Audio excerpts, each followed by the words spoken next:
Hello student, मैं सुनील मंत्री।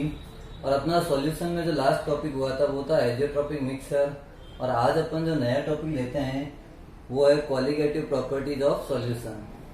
Colligative word का मतलब होता है कलेक्शंस ऑफ पार्टिकल्स या नंबर ऑफ पार्टिकल्स। इस कॉलिगेटिव प्रॉपर्टीज का मतलब यही होता है the properties of solution which depend on number of solute particles not on the nature of particles. इसका मतलब ये है कि जो properties number of solute particles पे डिपेंड करती है, नंबर ऑफ सॉल्यूट पार्टिकल्स पे डिपेंड करती है, उसी को अपन क्या बोलते हैं, कॉलिगेटिव प्रॉपर्टीज। अलग अलग टाइप की इसमें प्रॉपर्टीज आएगी जो सॉल्यूट के नंबर ऑफ पार्टिकल्स पे डिपेंड करती है, not on the nature of particles. इसका मतलब अपन जो लेते हैं, मान लो एक एग्जांपल लेते हैं, एक कंटेनर के अंदर वाटर ले लिया मैंने और दूसरा सेम कंटेनर है, उतना ही वाटर है।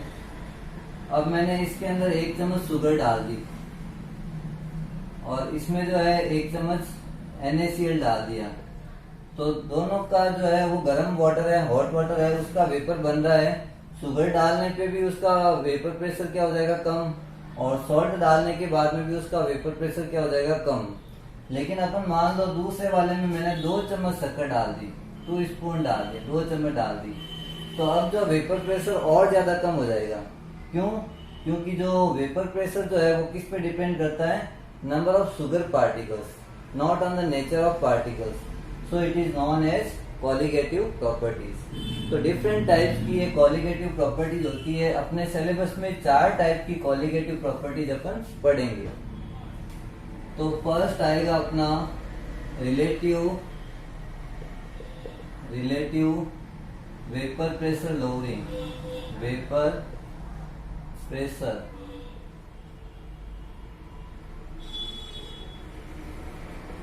लोअरिंग या relative lowering in vapour pressure. Second जो आएगा अपना एलिवेशन इन बॉइलिंग पॉइंट। और थर्ड जो आएगा डिप्रेशन इन फ्रीजिंग पॉइंट। और फोर्थ जो आएगा अपना ऑस्मोटिक प्रेशर। तो ये 4 टाइप की प्रॉपर्टीज है जो किस पे डिपेंड करती है, नंबर ऑफ सॉल्यूट पार्टिकल्स पे। इन्हीं के बारे में अपन अलग अलग डिटेल स्टडी करेंगे। तो फर्स्ट टॉपिक अपन लेते हैं relative lowering in vapour pressure,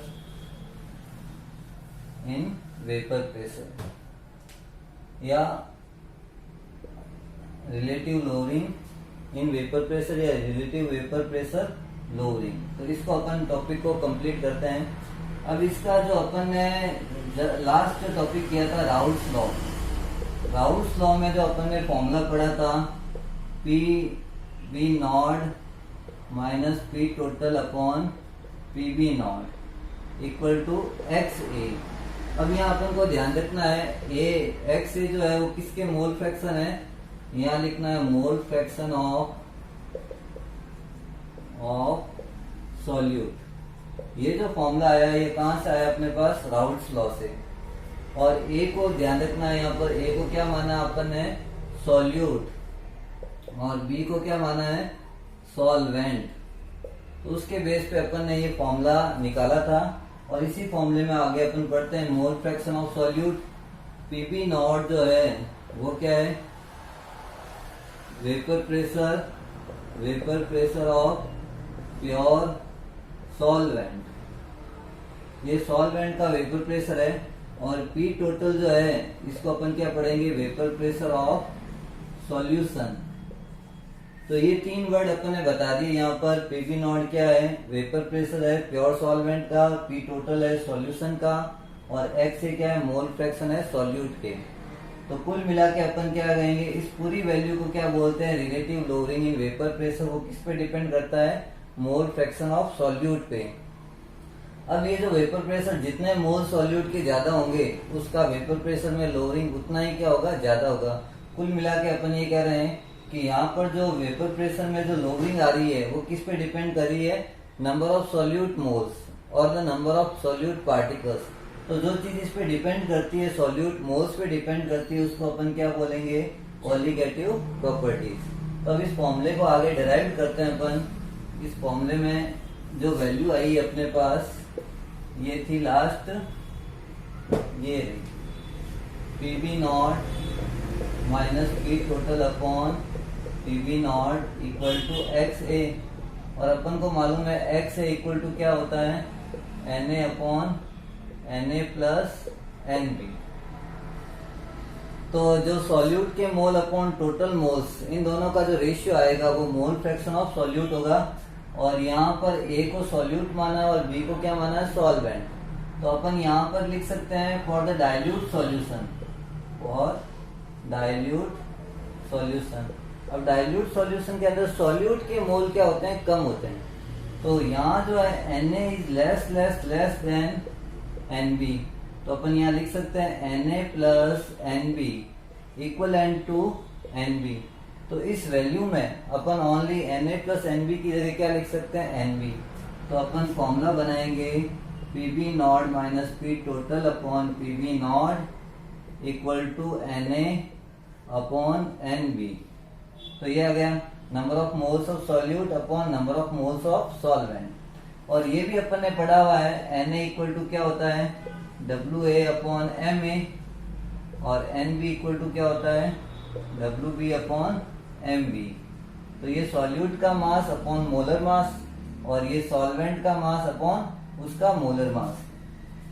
तो इस वैल्यू में ये पुट कर देते हैं अपन Pb naught minus P total upon Pb naught equal to WA upon MA into WB into MB। तो जनरली ये फॉर्मूला यूज लेते हैं न्यूमेरिकल्स प्रॉब्लम्स के लिए, जिसमें आपको ये सारी वैल्यू दे रखी आएगी और सॉल्यूट का मोलर मास कैलकुलेट करना होता है। MA जो है वो किसका मोलर मास है, सॉल्यूट का, और WB किसका है, मास ऑफ सॉल्वेंट, और MB क्या है, मोलर मास ऑफ सॉल्वेंट, और WA क्या है, मास ऑफ सॉल्यूट। अगर आपको इसमें MA निकालना है तो MA को अपन यहां से बाहर ले लेंगे। तो MA इक्वल टू ये लिख सकता हूं, MA equal to WA upon WB into PB naught minus P total upon PB naught, और इंटू यहाँ पर आ जाएगा MB। तो ये लास्ट फॉर्मूला सॉल्यूट का मोलर मास कैलकुलेट करने के लिए। तो ये जो वैल्यू है अपन इस फॉर्मूले में ये डिराइव कर रहे हैं कि ये कॉलिगेटिव प्रॉपर्टीज है या नहीं। जो वेपर प्रेशर में जो लोअरिंग आई है, Pb naught minus P total को वेपर प्रेशर लोअरिंग कहते हैं, वो जो वैल्यू है वो किस पे डिपेंड करती है, नंबर ऑफ सॉल्यूट मोल्स पे, न कि नेचर ऑफ सॉल्यूट। तो यहाँ जो नंबर ऑफ सॉल्यूट पे डिपेंड करता है उसी को अपन क्या बोल सकते हैं, कॉलिगेटिव प्रॉपर्टीज। तो फर्स्ट टॉपिक अपन ने जो कंप्लीट किया था वो था relative lowering in vapour pressure, जो कि किस पे डिपेंड करता है, सॉल्यूट के मोल्स पे, नंबर ऑफ मोल्स पे। ठीक है ना। नेक्स्ट टॉपिक जो है उसके बाद में अपना आ जाता है एलिवेशन इन बॉइलिंग पॉइंट। ये सेकंड टॉपिक है अपना।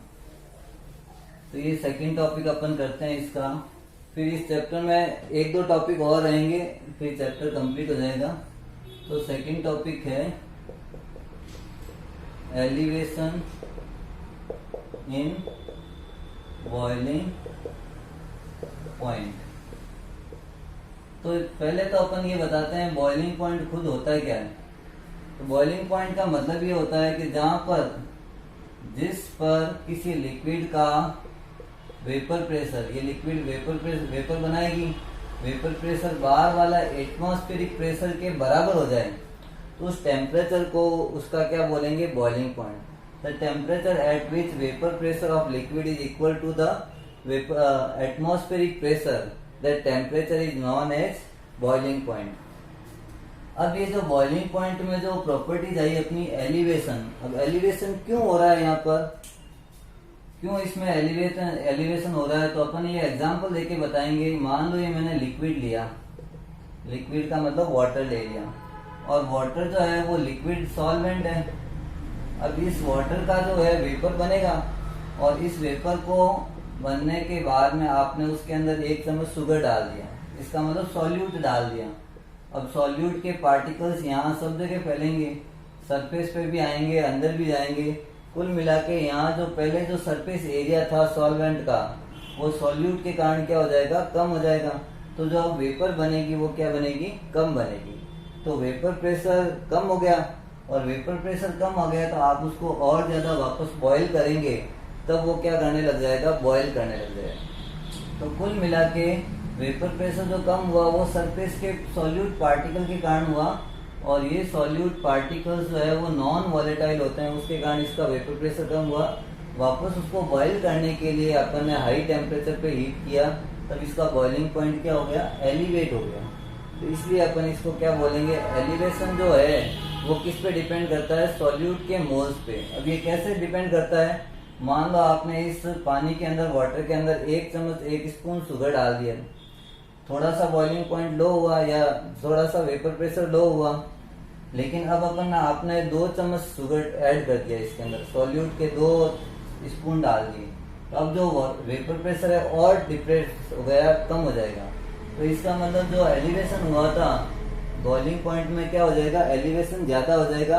और एलिवेशन जो हुआ वो किस पे डिपेंड करता है, शुगर के स्पून्स के नंबर पे, न कि नेचर पे, कि शुगर डाला है या सॉल्ट डाला है, उस पे डिपेंड नहीं करता है, शुगर के मोल्स पे डिपेंड करता है। इसके ये क्वालिटेटिव प्रॉपर्टीज है, इसका भी अपन प्रूव करते हैं, ग्राफ के थ्रू बताते हैं इसको। ये ग्राफ जो बनाएंगे अपन, ये बनाएंगे, इधर तो आ जाएगा वेपर प्रेशर और इधर आ जाएगा टेम्परेचर, और यहाँ जो ग्राफ है ये अपन 1 atm कह देते हैं। यहाँ पर कोई भी बॉयल हो जाता है, ये जो लाइन आई है ये आई है सॉल्वेंट की, और ये लाइन किसकी आई है, सॉल्यूशन की। अब यहाँ अपन को ध्यान देना, देखो ये लाइन अगर नीचे टच करूंगा मैं और इस लाइन को भी नीचे टच करूंगा, तो यहाँ 1 atm है। 1 atm का मतलब है इस पॉइंट पे हर एक कोई भी लिक्विड बॉयल होना स्टार्ट हो जाएगा।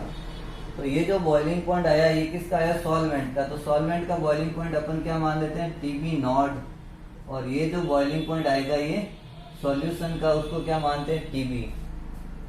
तो यहाँ आपको दोनों में डिफरेंस मालूम चलेगा, थोड़ा सा डिफरेंस है, इसको क्या बोलेंगे अपन, डेल्टा TB। तो कुल मिला के अपन डेल्टा TB इक्वल टू क्या लिख सकते हैं, delta TB equal to TB minus TB naught. TB किसका बॉइलिंग पॉइंट है, सॉल्यूशन का, और TB नॉट किसका है, सॉल्वेंट का। तो सॉल्यूशन का ज्यादा है और सॉल्वेंट का क्या है, कम है, और दोनों के डिफरेंस को क्या बोलेंगे अपन, डेल्टा TB। अब यहाँ थोड़ा ध्यान देना, ये प्रेशर है, तो यहाँ से यहाँ तक अगर अपन जाते हैं स्लाइटली ये इंक्रीज हो रहा है, जितना अपन टेम्परेचर इंक्रीज कर रहे हैं उतना ही क्या इंक्रीज हो रहा है, प्रेशर भी इंक्रीज हो रहा है। तो अपन यहाँ लिख सकते हैं delta TB proportional to delta P, और डेल्टा P अपन ने लास्ट जो फॉर्मूला पढ़ा था उसमें पढ़ा था, डेल्टा P किस पे डिपेंड करता है, X से। X का मतलब क्या हो गया, मोल फ्रैक्शन ऑफ सॉल्यूट, सॉल्यूट के मोल फ्रैक्शन पे डिपेंड करता है, ये लास्ट अपन ने फॉर्मूले में पढ़ा था। अब ये वैल्यू अगर यहाँ पुट कर देते हैं तो अपन लिख सकते हैं delta TB proportional to X से। डेल्टा TB जो है किस पे डिपेंड करता है, number of solute mole fractions पे, और जब प्रोपोर्शनल हटाते हैं तो क्या लगा देते हैं यहाँ पर, कांस्टेंट KXA, और delta TB equal to K, और XA का मतलब आप क्या लिखोगे यहाँ पर, Na upon Na plus NB। फिर वही चीज आ जाएगी डाइल्यूट सॉल्यूशंस के लिए, अपन क्या लिख सकते हैं, डाइल्यूट के लिए Na प्लस NB की जगह ओनली क्या लिख सकते हैं, NB। तो अपन यहाँ लिख सकते हैं delta TB equal to K into Na upon NB। तो डेल्टा TB क्या हो गया, elevation in boiling point, delta TB इसको बोलते हैं। TB को क्या बोलेंगे, बॉइलिंग पॉइंट ऑफ सॉल्यूशन, और TB नॉट को क्या बोलेंगे, बॉइलिंग पॉइंट ऑफ सॉल्वेंट। अब यहाँ इसको आगे सॉल्व करने के बाद में अपन देखते हैं यहाँ पर Na और Nb की वैल्यू पुट कर देता, तो delta TB equal to K into WA upon MA into WB into MB। अब देखो सॉल्वेंट का मास ये है, सॉल्वेंट का मोलर मास। सॉल्वेंट तो फिक्स रहता है, जैसे वाटर अपन ने ले लिया सॉल्यूशन के अंदर तो उसका मोलर मास तो कांस्टेंट है और के भी कांस्टेंट है। के और एमबी को एक नया कांस्टेंट दे देते हैं अपन के बी। तो अपन क्या लिखेंगे formula next, delta T B equal to K B into W A upon M A into W B. और डब्ल्यू बी जो है वो किसका मास है यहाँ पर, सॉल्वेंट का। तो देखो ये स्टूडेंट, इस पे जो न्यूमेरिकल्स प्रॉब्लम्स में अपन क्या, अगर आपको पूछे डेल्टा टीबी निकालना तो ये फॉर्मूला अप्लाई कर सकते हैं, या आपको पूछे मोलर मास ऑफ सॉल्यूट निकालना तो भी ये फॉर्मूला अप्लाई करेंगे। एमए निकालने के लिए एमए को बाहर ले लेते हैं, K B into W A upon delta TB into W B, और ये किलोग्राम में। और एक चीज यहाँ अपन बता दें, mass of solute, molar mass of solute and mass of solvent, ये जो फॉर्मूला आएगा mass of solute upon molar mass, तो मोल्स हो गए सॉल्यूट के, अपॉन मास ऑफ सॉल्वेंट, इस पूरे फॉर्मूले को अपन क्या बोलते हैं, मोलैलिटी। तो डेल्टा टीबी इक्वल टू क्या लिखेंगे, के बी इंटू स्मॉल एम, और स्मॉल एम यहाँ पर क्या है, मोलैलिटी ऑफ सॉल्यूशन। और इसकी अगर केबी की यूनिट निकालनी है, केबी को अपन बोलते क्या है, मोलर एलिवेशन कांस्टेंट या boiling point elevation constant. KB को क्या बोलेंगे, मोलर एलिवेशन कांस्टेंट या boiling point elevation constant. KB equal to क्या आ जाएगा, delta TB upon small M, और डेल्टा टीबी की यूनिट क्या होती है, केल्विन अपॉन मोलैलिटी की यूनिट क्या हो गई, मोल पर केजी। तो इसकी यूनिट क्या बन जाएगी, केल्विन किलोग्राम अपॉन मोल। और आपको जब भी न्यूमेरिकल्स प्रॉब्लम्स आए और आपको डिग्री सेल्सियस दे रखा बॉइलिंग पॉइंट, तो ये केल्विन में चेंज करना जरूरी है।